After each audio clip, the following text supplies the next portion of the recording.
So, I love that Zoe's right there. So, if we want to say anything that's controversial, the dog will act as a buffer. So,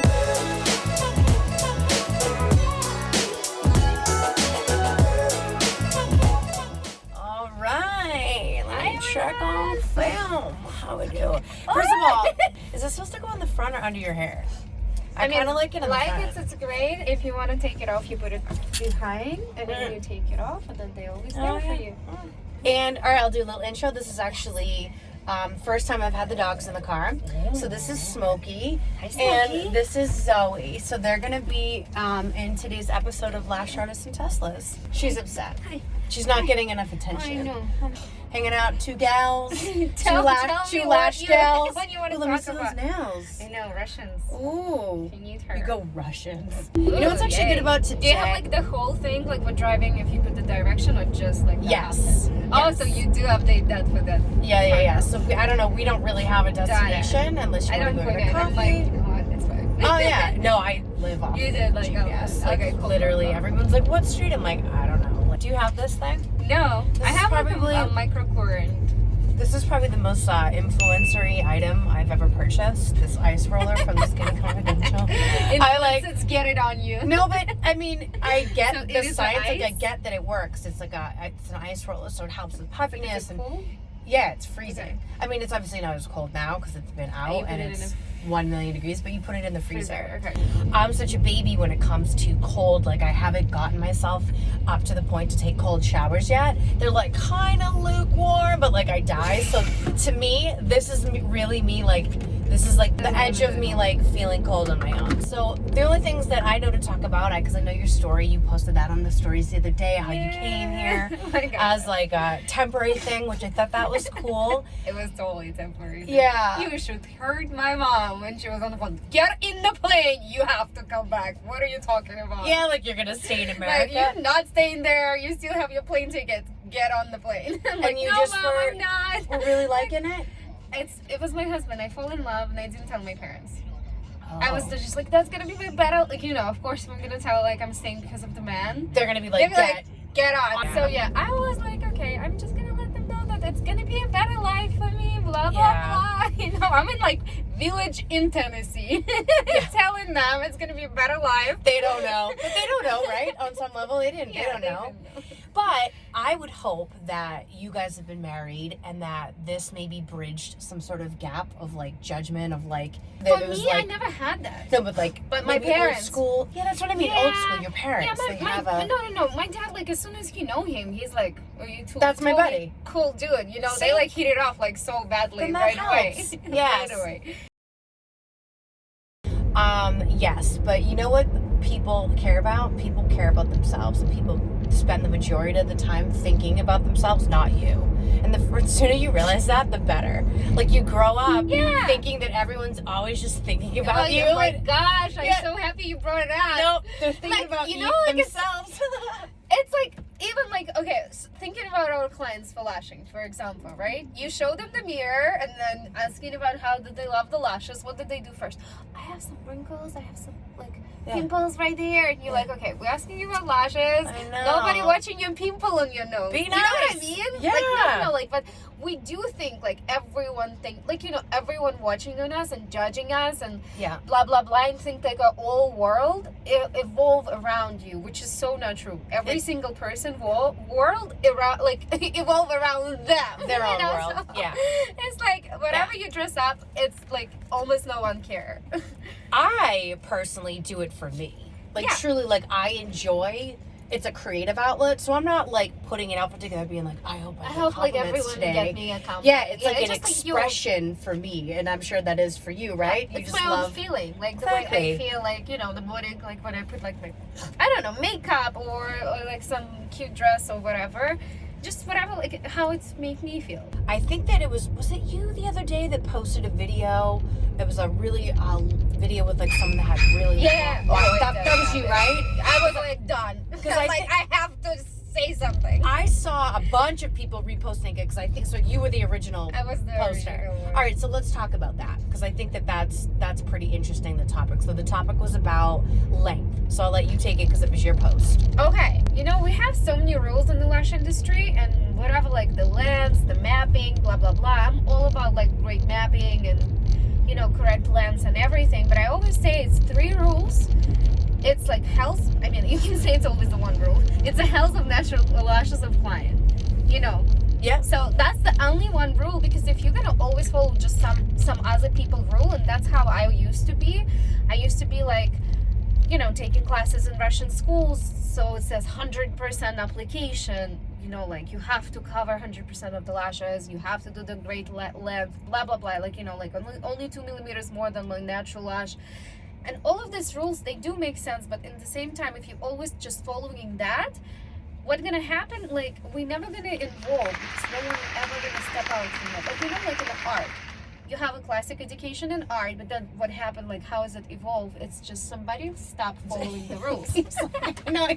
When somebody stopped following the rules, that's where the technique evolved. It's like learn the rules to break them, right? Yes. Where there's it's like yes and no, right? Where it's like, it always has to be done respectfully, but there's beautiful things that come from that. Yeah. Like, for example, the wet effect. It's kind of like somebody just break the rule with, like, not having the fan and creating, like, just the, multiple lashes from 0.7 right on, like, not open up them and not creating symmetrical fans, and they create the wet effect from that, right? So, but the only one rule for me, it's a natural health of the clients in general. Like, eyes, lashes. Yeah. So in that video, everything was like breaking, but in the same time, you're breaking the client's health, and I can't take that, because what I'm seeing a lot. I can't take it. I can't take it. Like, this is just not. Like, it shouldn't be, because first of all, it's ruining our industry. Because if the clients who take these lashes on, like, who had the lashes on, take them off, and then it's 0 lashes left, like few, because it's gonna be a damage. That's no other way. It's gonna blame the industry. It's not really gonna blame the artist. It's always blaming the whole lash extension industry. Well, they just blame the experience, and right? they blame like lash extensions, right? They don't know. Friends, and they saying to friends like, "Oh, never do the lash extensions. They're gonna take your lashes away." Blah blah blah. Right? So what's happening with that is, like, that's gossip spread apart on people, on the clients. And some clients will never want to have extensions on, and no matter what you're gonna tell them, it was the lashes, right? Lash artist fall, they will not believe you, because they saw the damage on the friend. Right. Well, people bad only go by person. What they know, right? Yes. So it's like, that's, again, they're all the experience they have is what they've either seen or what they've been told. I had my lashes done since I was 17 years old, so now it's 14 years now. So say when it was done incorrectly, I had a damage. Yes, I did. Yeah. Does it regrow? Yes, it's regrow. Yeah. The only thing for me, what was like very important, I guess, in that type of like situation when going on right now, because longer lashes become a thing. We're talking about a very 20 just really millimeter long. Aggressive, and I really believe if I all. will go inside of these lashes, there will be a lot of stickiness. You can see it because they twisted. Yeah. And then the eyes red, which is mean it's a chemical burn. Let's not gonna lie, it is a chemical burn. Yeah. So nothing what you can do. It is what it is, because in the second part of the video, when it was somebody else's job, the eyes was completely open when she was applying the lashes. Oh, yeah, I didn't that's the see reason that. why it was a chemical burn. Because there was bottom ones as Yeah, well. like it was all open. Okay. Open, like completely open eyes. Well, that's not good, since you brought that up. My lashes should never be done with the eyes open. Let's cut that out. If anyone out there is watching it and doing that, stop doing that. Let's just, in general, think like what you was just saying. We're getting older, body change, whatever, right? But if you're doing a longer lens like that, not only that, but like in general, like 18 millimeters, people have different stage of lash growth, and you apply an 18 millimeters because you just decide to work with that because you feel it's easier for you, and you avoid shorter lashes. First stage of growth, it's just a baby stage of growth, for example, and then you put the 18 millimeters lashes, that's gonna fall out the first, because it's too much length and the weight. So if you're gonna do it second time, it is a permanent damage, or third time, because it's the same as the overplaquing the hair on the brows. White people lose the hair. They overplaque it, bangs. But it's another reason why I got bangs. You know, I'm just covering these brows back in the day. It is going to be a permanent damage now. You know. Yeah. So it's not like its lash will grow back if it's going to be done over and over and over and over again. But I guess that's multiple times. That's the question, right? Will it grow back? I guess we'll have to wait and see, right? Over time. It will grow back the first time. It will grow back the second time. But it will not grow back if you're doing it over and over again. And then the people usually go to the same artist, and the artists keep doing like the things what it should be done. Yeah. You know, like checking in the end if it's no stickiness. Yeah, that's a big one because that's client comfort, right? So what is your hope then? What do you see the solution as? Like what are you hopeful of? People just follow like 3 rules of like only extending a few millimeters past the natural, and even within that make an assessment based just every time. What does that natural lash look like? Is like that what you're trying to say? Because it sounds like it. For me, like, you know, I believe in like breaking the rules for better effect. Mm-hmm. You know, so if a client really have a thick lashes and they can handle something, do it. See the next time. Have your brain, you know, like pay attention to client lashes. Just don't do repeatedly exactly the same thing. Just don't do like repeatedly the same thing when you've been done, not analyzing the client's health. Yeah. You know, because if something happened, and sometimes it's not because of you, it's the client's hormones change. Yeah, I was gonna say thyroid. Like, that was a big issue. It's like it starts shedding more. She's having some losses, and then you like have to analyze it and explain to your clients because you're responsible. She don't know what's going on inside of the lashes. Right. You're responsible to explain to the clients.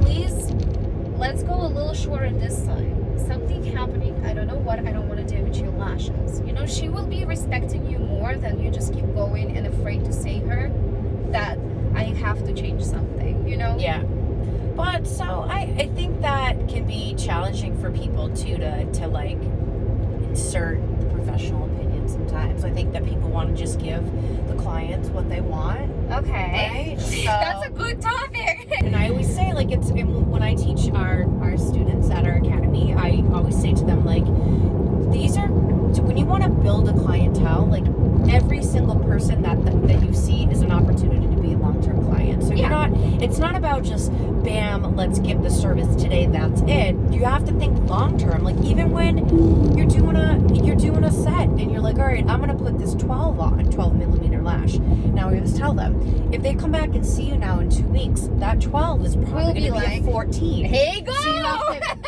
have to design with the future in mind. So, and that goes beyond every single appointment too. So it's really about you. It's about how. It's about them. I'm like, you know, it's about you though. Like keep the lashes healthy for you too, because you don't have anything to apply if that's not the case. So yeah, I definitely feel like you doing that consultation is like a non-negotiable for sure. Like you got to do that explanation to the clients. I'm not gonna lie. I'm like, actually, you need to take classes to be able we all should. To be able to perform a better job, because you're in the service industry. You provide the service. You want to provide the best service possible to your clients, and then also every time when you take classes, you'll be able to increase your prices.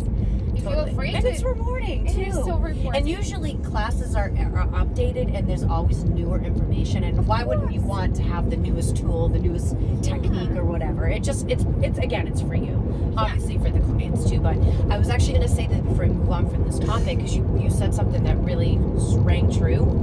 Now, say you have a client, and you know, you just never know people, right? You're working with the clubbing, people can come in, get a service, act like they like it, and then they go to the internet and they're like, she ruined my lashes, look at they hurt, and they do this, and then before they left though, they were like, nothing hurts, they feel fine. And for whatever reason, there can be some of that too. People either maybe are fishing for a refund or fishing for a reset, or so there's that too. And honestly, that's few and far between. Like I think that's a very few amount of people who do that. It's not happening for sure. That's not a common thing in the industry. So you don't have to be worried about people scamming all the time. But people fucking do. I've had that happen. I never had that happen. Blame it on you. I never had that happen. A long time ago.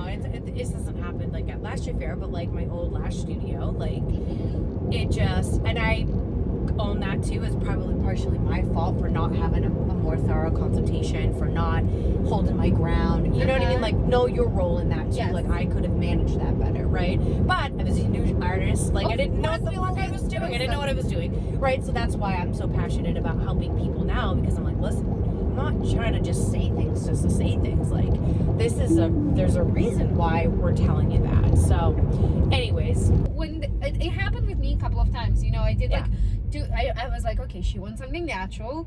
She was from California, moved to New York more natural.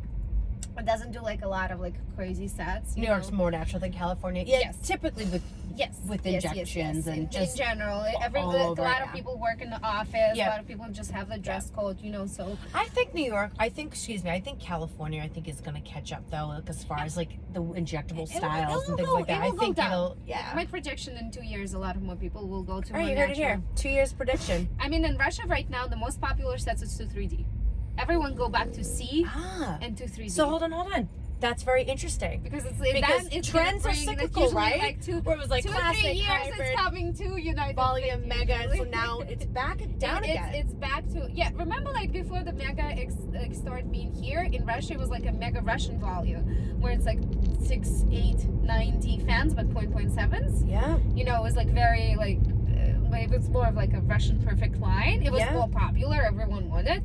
It's now like no one doing it anymore, and then everyone doing 2-3D sets like C curl. Like literally go back to like C and B. And I will believe in like 2-3 years from now. I shouldn't say thank God, because like don't get me wrong, I do.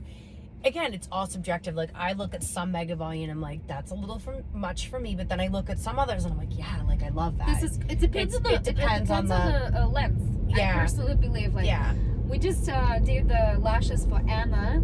She's so beautiful. I love her. Yesterday for photo shoot for today, and then what happening? It's like I applied. I thought it's gonna be natural, okay, girl. I applied 5D, not more than 5D fans. Yeah. What diameter? Cat eye, 0.7. Oh, 0.07. Okay. From 11 to 6 millimeters. And I did the spikes on top, like the cat eye, also like. I can't wait to see this. But the thing is, I like show up on the website, and I'm like, why it's so much? 5-6D. No, like aggressive. Like was it a lot? I thought it's a lot for me. I just didn't expect that. You have a lot of lashes, but I didn't expect that it's be that. A lot, but also remember, any small diameters give density. A lot of people trying to achieve density with 14, 15, and it doesn't give the density as like a smaller diameter. Totally. That's the biggest trick too. Then I think that's something that I think for me. Well, I shouldn't say that. I'm getting carried away. I was like, that's my number one tip for new artists. It's totally not. Isolation is the number one tip. That's like the number one thing. But really, like. That's like a thing where I think when you're newer, you think like the longer, the more dramatic, but it's not. Like new artist, shorter lengths really achieve a darker look. So what's your number one tip for a new artist? Oh my gosh, it's a lot of tips. I can say 2. Can I? Say 2. You can say 3, girl. Okay. And then we'll let Smokey live one. Yeah. Isolation. We'll just sleep. Definitely. You did like say that, and then I think it's a big issue. Checking the lashes after, in the end. Yeah. Because I personally do believe anytime when you're working, even like an artist who's been done it for so many years, the glue says it's 1 millisecond drying time, but technically until it's fully cured, it can be 7 to 10 seconds. So it can be like mini stickiness. It's 1 second, but that's all dependent on the humidity. So if the humidity is super, super low, it's naturally going to be a little bit longer. That's how that works. It's still not full 1 second. It's 1 second until it's cured to the lash, but it's like until it's fully cured, it can be up to 10 seconds. I mean, fully, it can be longer, but like, and it happens. So and it's always like it happens. No one's, So it's like it's gonna save natural lashes of client and then frustration for you, because when sometimes people come back and you didn't check it, they will come back with few stickiness around and it hurts. It's a hurt, and then you remember one lash stick to another. When it's grow, it's gonna pull one lash, right? That hurts. I don't want that to happen. So checking in the end, taking this time, like 15 minutes, that really can help you out. So that's a great tip. I love that. And do you have one more? Or there's those two? Oh no, it just like adds up to this. It's actually the funniest thing. I thought like when I took the class and they told me to do that technique in the beginning, like 3 years from my career, and they told me that it's gonna increase, like it's gonna decrease your time. I didn't believe it. When you start working on like one eye and then the second, like it's creating the symmetry, but it's also actually saving at least 15 minutes at the end of your treatment. Yeah. It's literally like when I finally retrain myself, you know, because I have to retrain myself. I never work with both eyes at the same time. 6 months after, I find out my time decreased on application. I love that. Well, I mean, symmetry is a big deal. So the fact that if you did it in that manner, like, that's just the smartest thing to do, especially when you're new. Because, I mean, you can go hard on the dominant side. Like, I'm right-handed, so everybody's right eye tends to be the better eye because it's just closer, right? And then that just always happens, right? Because so it's a good way to keep it on track of, like, not making sure you're like, you just get a little carried away because it's easier. Hold on. So I wanted to end this on a great note. Anna, tell us your last final words. Just be loving. Love people. Love your clients. In general, like, you know, like definitely education. I think like that will be my message to a lot of people. Like, you continue the education. It's gonna be just bring you higher in a career. You'll be able to charge better prices. It's every time happened with me. Like, you feel more confident to charge more prices because you feel like you know how does it feel? Like you invest in yourself and you feel you're worth it. Yes. Invest in yourself, ladies. Well, thank you for joining us, and thank you for joining Zoe today. I know. I have to take her home Love the now. conversation, and we will see you next time.